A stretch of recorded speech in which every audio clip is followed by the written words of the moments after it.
Hey guys, this is Smith here with Sea Hunt Boats. Today we are going to walk through how to power up and power down your boat with a digital shifter. First thing you're going to do, go in here inside the console and turn on your battery switches. After that's complete, you're going to go to the helm, to the shifter, press the button that says power. This is going to give power to your shifter. Give that a couple seconds to get going. Then at that point, you can hit the start and stop button to fire up your engines. Now after you've been out, come back in from a long day, you're going to want to do those exact same steps but in reverse. First thing you're going to do, start and stop to cut off your engines. Then you're going to press the power button to cut off power from your shifter. After doing that, you'll see that your CL5 has gone off.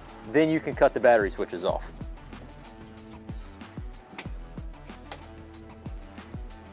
After that, you're good to go.